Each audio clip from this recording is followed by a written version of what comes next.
Gentle persons, good morning, darlings, and welcome back to Divas, Diamonds, and Dollars podcast. We empower career women, business owners, late bloomers with the tools and strategies for living a bolder, fuller life.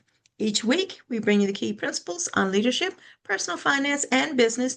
So follow us to get ahead and succeed at a higher level. Folks, we are your hosts, Larisa Troche and I am Cecilia Benford. all right. Stop me if you heard this one before. Life is what happens when you're busy making other plans.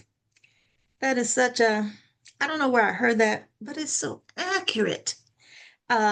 Especially in your growing and becoming phase. Is that how that goes? Because you know that's how it goes. When you're busy doing all the things, conquering one mountain after another, and suddenly, bam, a new challenge, an ugly crisis, a nasty setback. It's enough to make you come undone sometimes.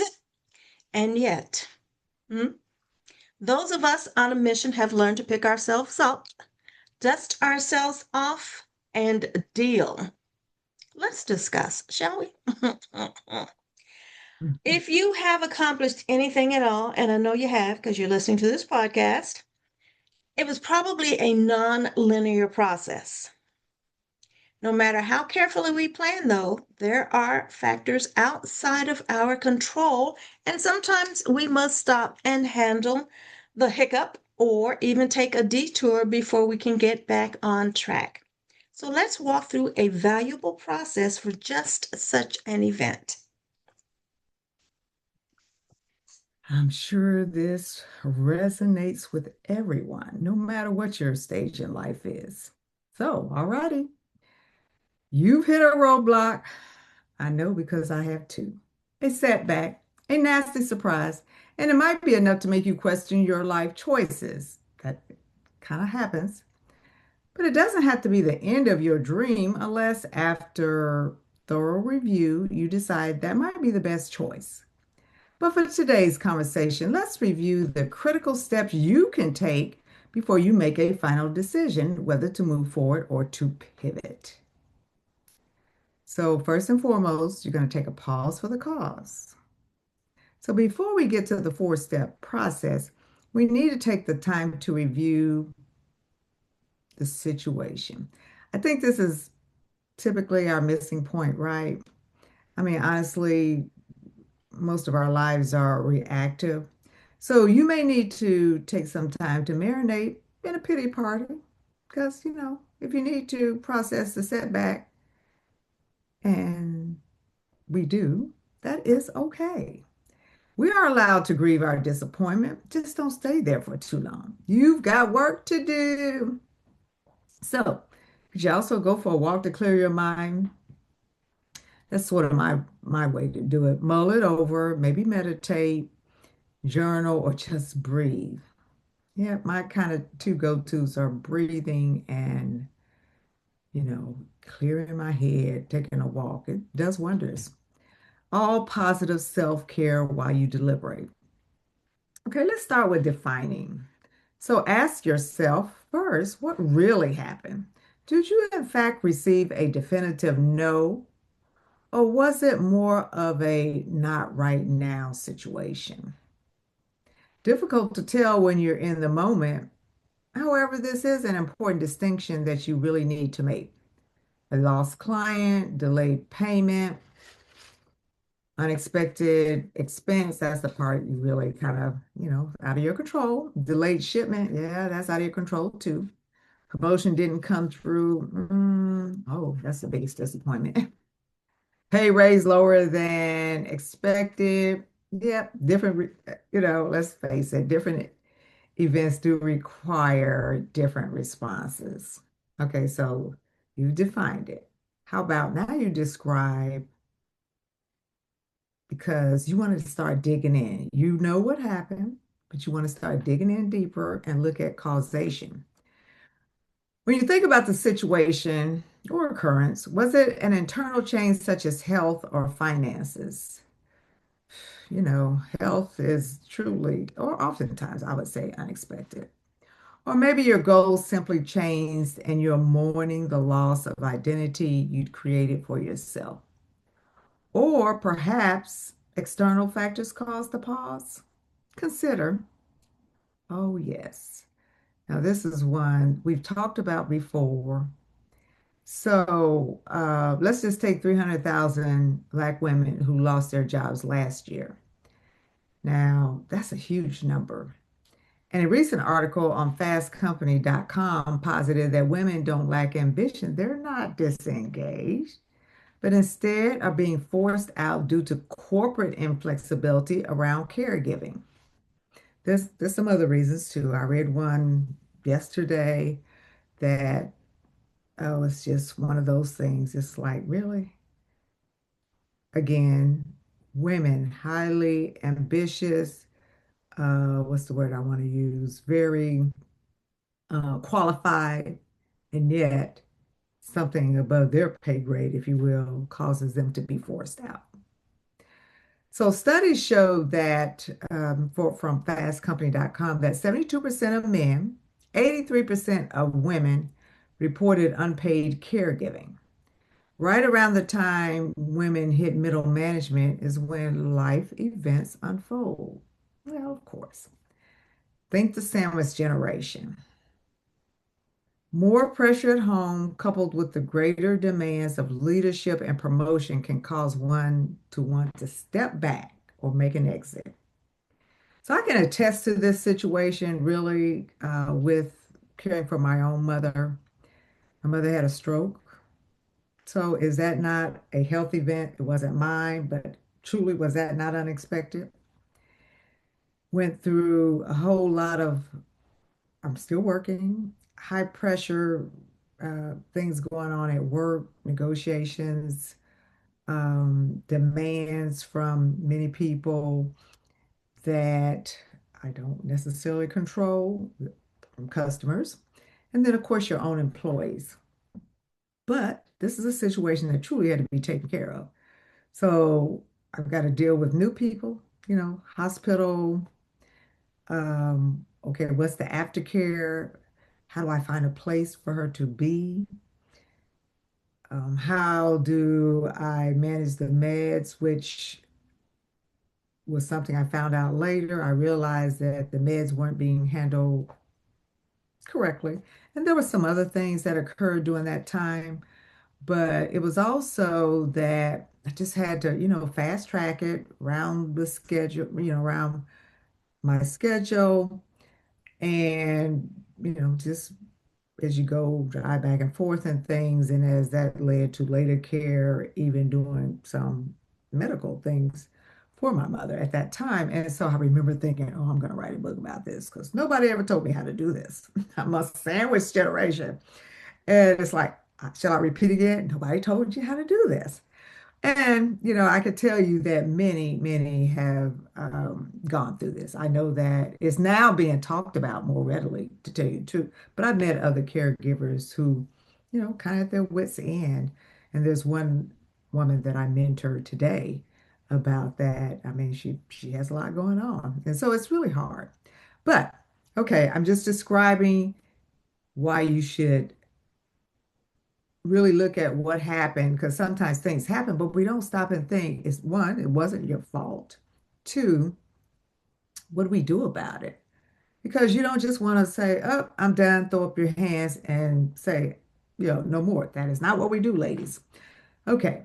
So the truth is, corporations are more profitable with women on board.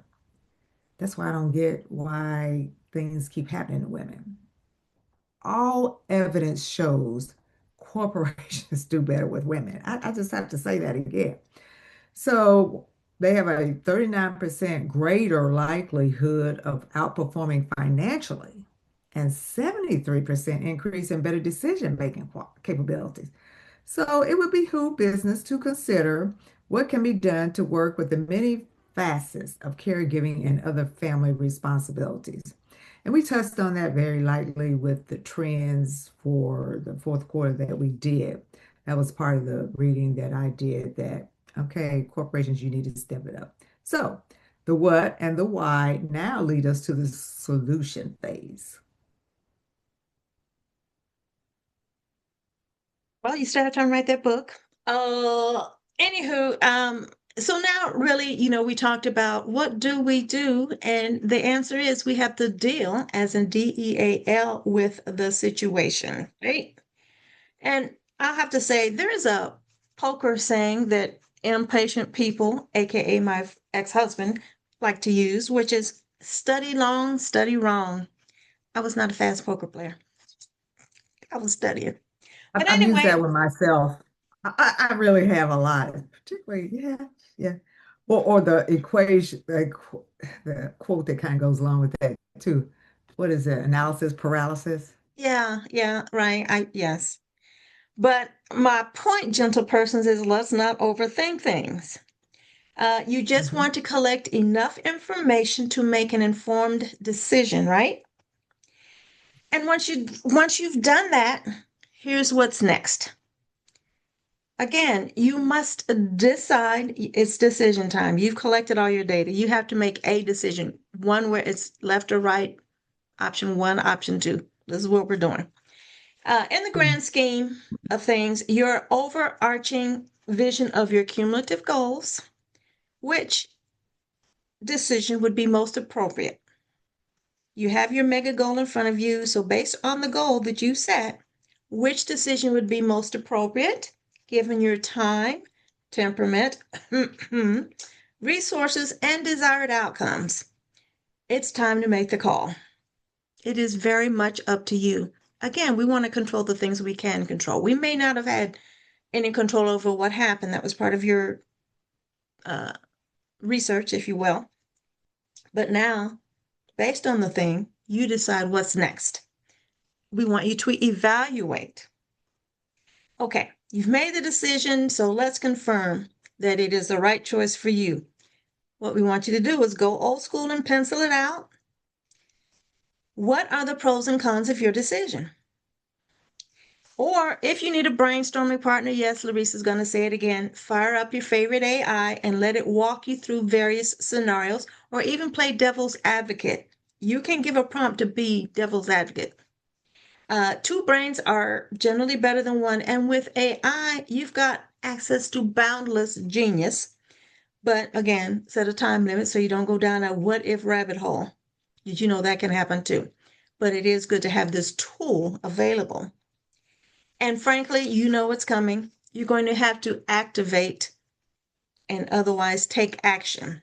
You must take action, which is you're going to put one foot in front of the other, whether that's literally or figuratively, depending on the situation. Decisions only work when you take action to make it so. Can't get around that. In the previous step, you weighed the benefits and impacts of your decision, so it's time to garner your resources, maybe your posse or your personal board of advisors, and sally forth. You need to move forward on the decision that you have made. You thought it through, you, good, bad, and now you're ready. And then, frankly, this could be the most important part of dealing with the situation, which is to learn from what happened. What are the key insights and takeaways from what occurred? What were there warning signs that something untoward was about to happen? Mm. Sometimes we can't see them when we're in the thick of it, but after it, we're like, oh yeah, mm-hmm. You know that hindsight is 2020. Mm. So a brief recap and analysis can release you from the worry that you will fold at the next critical juncture. It's like I was going to say muscle memory, but I will say it builds muscle when you learn, when you problem solve, right? That gives you the skills for the next little adventure. Because, again, life is what happens when what? You're busy making other plans. Lessons learned from problem solving also serve as a confidence booster, and you will be less stressed when the next uh-oh happens. And I'm inclined to say, and it will. You So know, when you're growing your business, especially when you're growing your business, as well as when you're managing your career, you must create contingency plans. And when you do that, you also have to do some risk management standard operating procedures. And always be proactive about what ifs so you can have a plan in place when life hands you a rotten egg. Mm. No one likes a rotten egg, but we are reality based. We want to encourage and uplift you, but you know, things happen. And we're in the middle of some things happening that I would say are outside of our control, but I think this is a good framework to use. Deal, DEAL. And now you know what time it is. Well, we are entering a new quarter.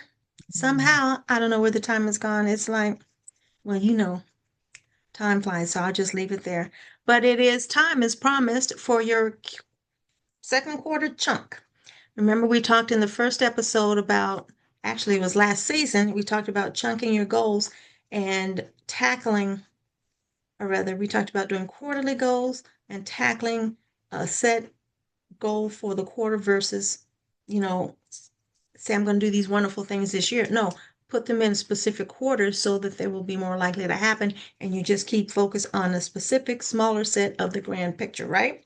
So, in order to supersize, if you will, your quarterly goals, we're helping you remember how to add chunks. Do chunks of your goals. And these are the goal boosters that we want to remind you of. So the acronym is chunks, and let's discuss what this quarter's chunks are. Uh, Community building, right? Listen, this has been quite the month for me. As I say, I didn't confess to you. I have two more events, and we got 2 more days, and I got 2 more events this month.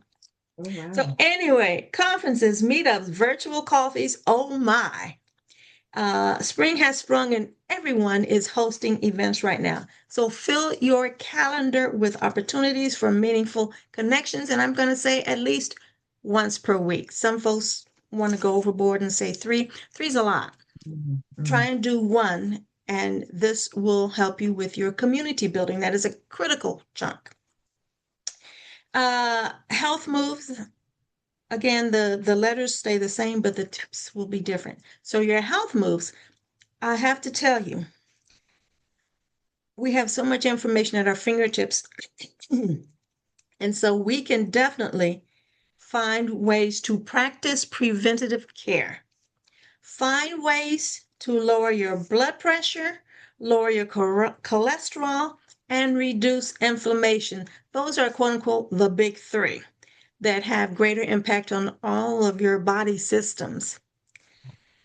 And they're basically the primary bugaboos behind the major ailments that they warn us against. So take some time to be an active participant in your healthcare.